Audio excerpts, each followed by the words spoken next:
Of course, he does the Kings games, play-by-play, also pregame, postgame, halftime. Kyle, always great to catch up with you, my man. Let's ask you a bigger picture question here. Overall, Kyle, your thoughts on where the Kings stand as we head into this All-Star break? I love where they stand, fellas. First of all, thanks for having me on. I mean, you guys know, if you said before the season that on February 15th, this Kings team would be third in the Western Conference, you take that. And obviously, it's a little dicey right now with some of the additions being made in the Western Conference, but this team has, performed above expectations. But I'll be honest with you.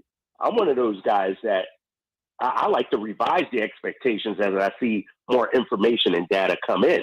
And so with that being said, they're 32-25. They could easily be 35-22 right now without some bad losses. And so, I'm basing this Sacramento Kings team on what I see right now and what they've accomplished, not my expectations before the season. Yeah, the bar of expectations has been raised by what we've seen leading up to the All-Star break, right, Kyle? We were talking play-in when the season started. Now I think anything short of a playoff would probably be a disappointment for most. Yeah, but, with the play-in situation, you go in there, let's say you're 7 or 8, you win one game, then you're in the playoffs. We would take that, right? I know it would be a disappointment. I know it would be kind of a downer. We want that top 6. But when you look at how wild this Western Conference is, it's going to be a race to the finish, a sprint to the finish. With that being said, the only team that scares me in terms of overtaking the Kings are the Phoenix Suns. Phoenix is about to add, one of the top 2-3 players in the league. They're only a game behind us right now. I think the Kings, that's the team you got to focus on, not Dallas, not even the Clippers. I think Phoenix is the biggest threat. And I do believe this is a top 6 team in the Western Conference. And you got New Orleans out there hovering at 7, Minnesota.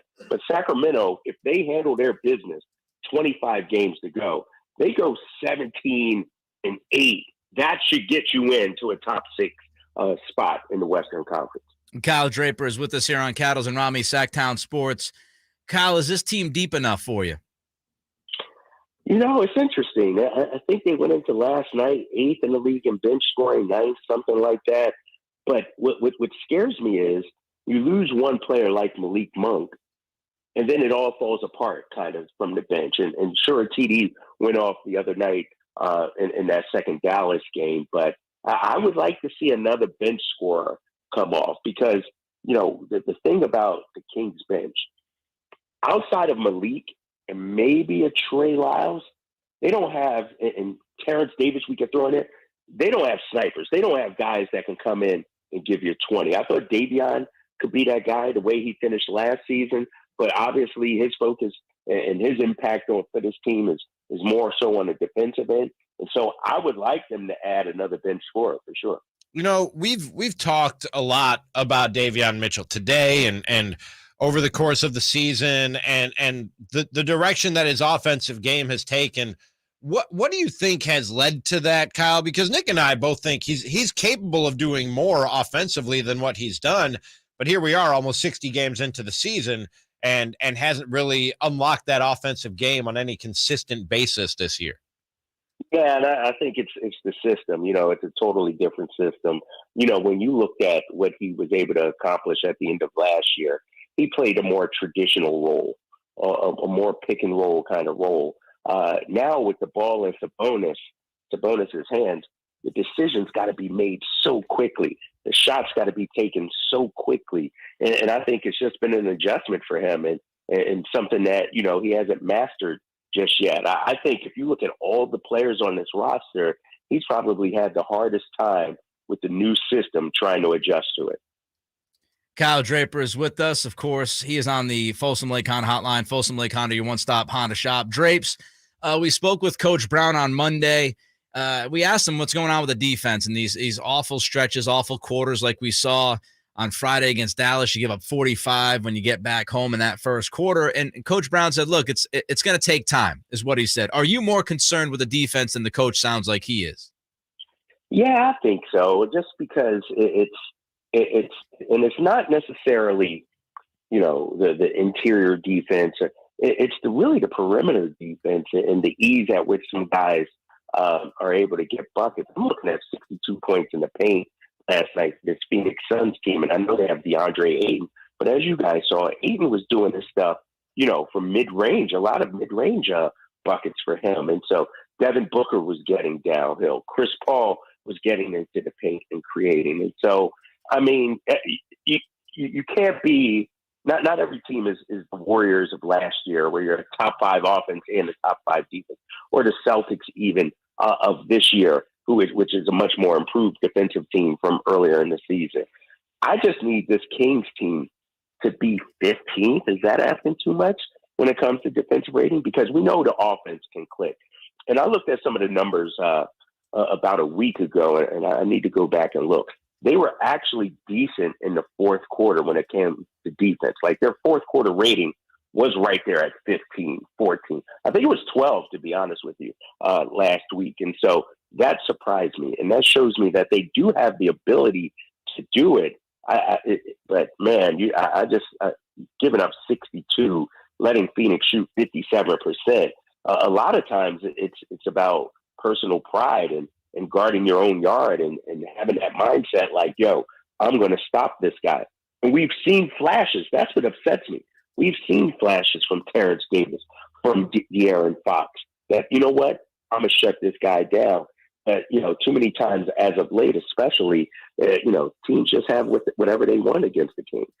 I've said a couple times already on the show here today, Kyle, when talking about a couple different matters when it comes to the Kings, that we're at a point in the season where guys are who they are, things are what they are. Talking about the defense and all the points that they're giving up and the points in the paint, at this point, should we just look at this Kings team and say, hey, they're going to have to outscore people. That's how they're going to win. That's how they're going to get deep. They're going to have to get on a heater and just outscore some teams to win a playoff series. Yeah, I think so. And when you look at the matchups in the Western Conference, let's keep it real, guys. The Kings, through 52 games or whatever it is, 57 games, they've proven they're better than a lot of these teams. And so whether it's Dallas, I'll even throw Golden State in that mix, which just seems, can't get right at this time. You can get away with that against certain teams. The upper echelon, however, the teams that are good defensively, that take you out of what you like to do, you may have to win a game 107 to 105. And that's where I get scared. I'm not worried about Dallas and their firepower because we can score right with them. That's the kind of game the Kings would like to play. I worry about those teams that like to grind it, slow it down, be physical with you. The Memphises of the world, the Clippers of the world as well, who can lock into you defensively. Those are the teams that scare me. Drapes, I have to ask you this. I don't want to upset you. I know you grew up in Philly. Were the Eagles hosed by that defensive holding call on Sunday night? They were totally hosed. And you know what? I may sound like a homer. I'll accept that. I'll take that. But as you guys know, and I understand, everybody says, you know what? It was a foul. It was a hold. You don't make that call then. You could call that play so many times in the NFL that to do it at that point, we were hosed. Not that the Eagles would have won the game, but we didn't even get the chance to win the game. And it's just, I'm sitting here watching it, and it was a great game. It was setting up to be an instant classic. And then you think you have the stop on third down. You think you're going to get them to kick a field goal, and then you get the ball back. And to have that holding penalty, it was brutal. I still don't like talking about it. I agree with you, man. I agree with you, Drapes. Enjoy the long break. I know this is a great time for people working in the basketball world, so enjoy the long break. We'll talk to you soon. All right, fellas. Thanks for having me on. Thanks. There goes Kyle Draper, NBC Sports California, on the Folsom Lake Honda Hotline. Folsom Lake Honda, your one-stop Honda shop.